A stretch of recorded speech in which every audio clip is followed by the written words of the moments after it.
Recently, I was with my parents and we were driving through Appalachia on our way back from a Christmas Eve get-together with my family. I normally hate driving through that area. I never really cared for the green crowns of trees and them all bunched together like that, and the rolling mountains and hills. It just never really did anything for me. And so, having made that passage so many times, I have come to ignore it. It didn't really exist to me. We would just drive right through it, and I didn't even think about the mountains being there, really, as big as they are. In the wintertime, it would be even worse because the trees don't have any leaves on them. They're bare, it's brown, overwhelmingly brown. But as an artist, as somebody with a creative mind, your mind is always working to transform your environment. And I couldn't help but look at these trees one more time. Of course, you're driving really fast, so the trees move very slowly. That slowness, that stillness allowed me to pay attention to how the trees looked. And it reminded me a lot of ink drawings and paintings, and how whenever you add water to ink, it dilutes the color and it's no longer as black as it was. And sometimes the ink turns green, sometimes it turns gray. And I couldn't help but notice that the trees, each individual tree, looked as if I had taken a paintbrush, slick with water, and just dragged it across a page filled with thick black ink or brown ink. And immediately then, in contrast with a cornflower blue sky, a gorgeous blue sky, clear, sunny day, I couldn't help but think that my surroundings, for the first time ever, were beautiful. Something which used to be ordinary or mundane or something you never really cared about is now extraordinary, is now special, or has meaning, juxtaposed with something else, or it's in relation to something else. And I can't help but think of Oscar Wilde in these moments. Oscar Wilde always has something to say about beauty. He's kind of beauty's ambassador. There are two quotes that I thought of immediately. The first quote was about how nothing is really ugly and nothing is really beautiful. It just depends on the surroundings. It depends on the color palette. It depends on whether it's near similar items or items which enhance its properties. It can just be different times of day, different amounts of light and shadow. So something which was once ugly, let's say Appalachia, in the summertime to me, now became beautiful because of the change between summer and spring to winter. The second quote that I immediately thought about comes from The Decay of Lying. It's the idea that life imitates art and not the other way around. And the theory behind that would be that nothing exists until you see it. Nothing exists until an artist sees it. Somebody who places aesthetic importance on something. And while looking into beauty and researching beauty, the very problem with it, with aesthetics, with our differences in taste and how jarring those conversations can be between people, those things convene at a point of subjectivity, right? Of time, of mutability, of something changing because of a different perspective. But to go back to the first quote, that nothing is ugly and nothing is really beautiful unless, if in the right conditions, I find that to be a very freeing principle. I think this gives a tremendous amount of liberation to our lives that may have previously seemed unattainable. If you simply observe an object for long enough, observe how it reacts to different environments and different stimulus, then you can transfigure that object. You have the power with your perception, your subjectivity, to change what that object means. Do you have the power to change your surroundings, to change your life? I'm talking about this through the canon of beauty, but that's how I realized, that was my route of being able to realize that I could change everything about my world as long as I willed it. I have for a long time believed that mind can conquer matter. And I think this is a good argument for that. I think of David Lynch even. I think about how he looks at objects, how he looks at specifically wounds. And he's famously quoted as saying that A wound is very ugly in the context of your arm, let's say, or someone's face. But whenever you zoom in, it suddenly becomes a gorgeous spectrum of reds and fats and just this accumulation of cells, this incredible ballet of colors and textures. And I mean, I remember going into a market, they had things like pig blood, they had things like hearts, like cow hearts. And one day I looked at one of those hearts, wrapped in plastic wrap at the grocery store.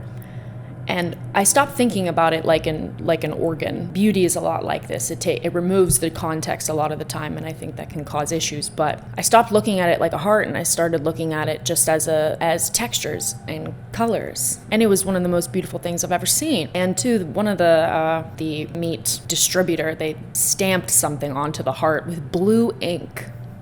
I couldn't help but think that was what a perfect intervention, human intervention into that.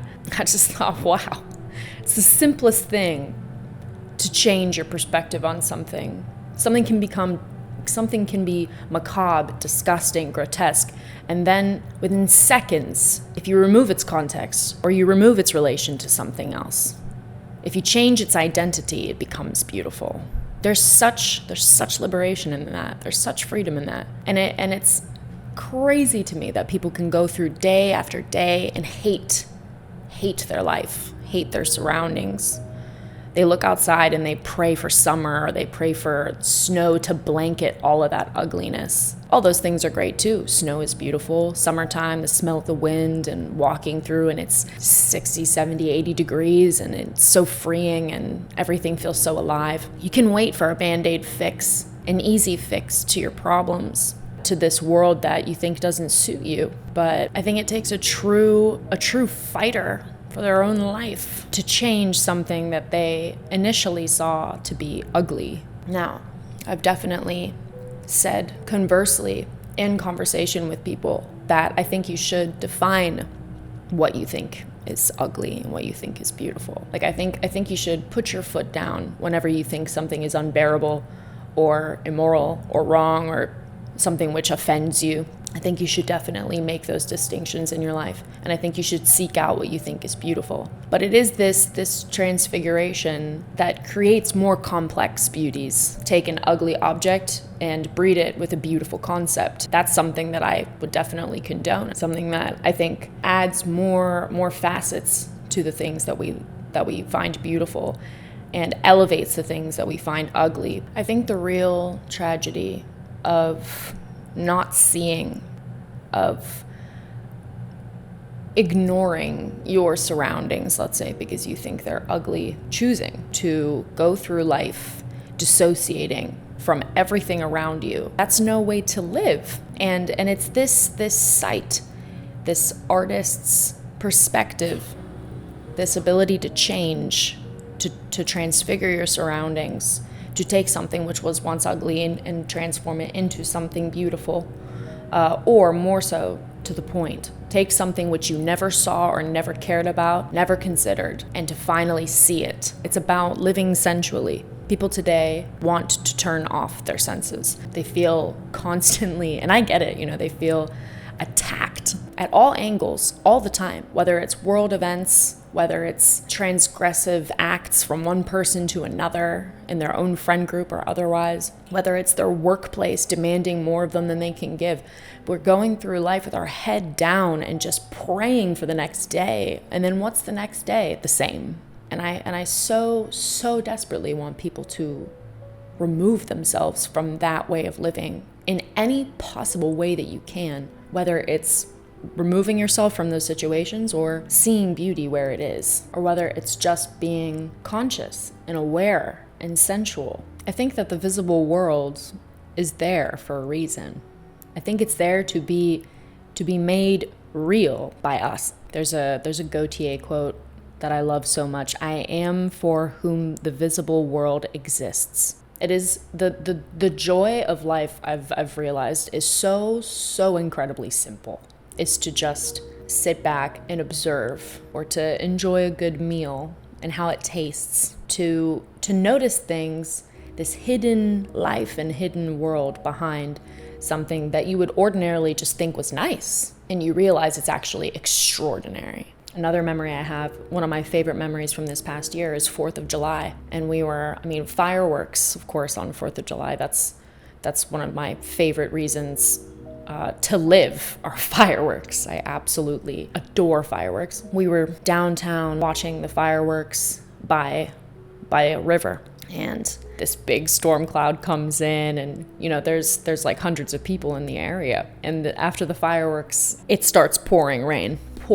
I mean, huge droplets of rain. We end up being soaked, but it was summertime and it was warm. Me and my friends, we just let it happen. What was really great was that the rain droplets were so large they created an atmospheric mirage where it looked like the edge of this like kind of concrete island that we were on was no longer there. The droplets disturbed the surface of the water and the ground, so it looked like we were floating on water. And that could have just been a day where I got upset because I was wet, and the fireworks were nice and I could have just went home. But that particular day was turned from something ordinary into something extraordinary because I saw something beautiful and essential, something that completely surpassed everyday life. Was just that mirage. To see that, to notice that. 4th of July happens every year.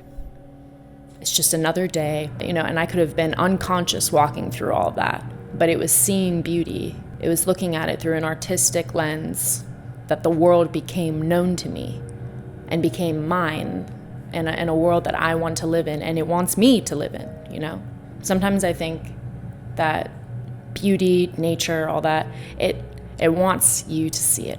It wants you to experience it, and it finds justification and it finds purpose in our seeing it.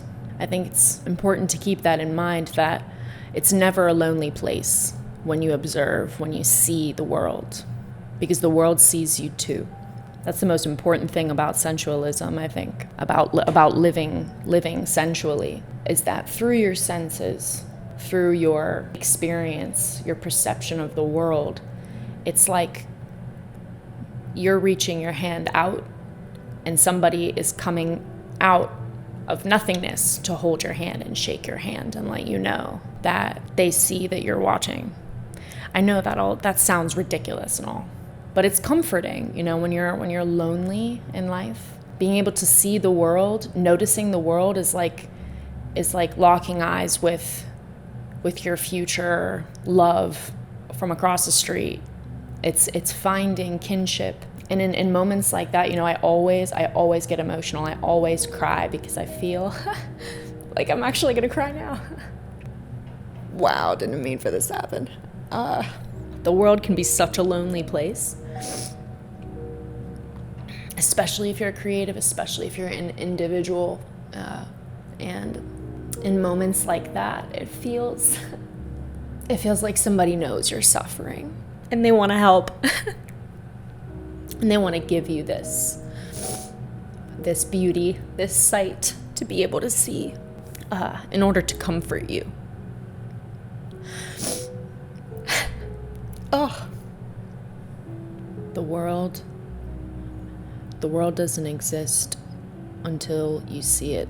And I have to say that I am, of all the things in my life, the thing I'm most grateful for is being able to see it. And I want to give that gift to everyone else through this platform and in life. It's my life's goal to get you all to see.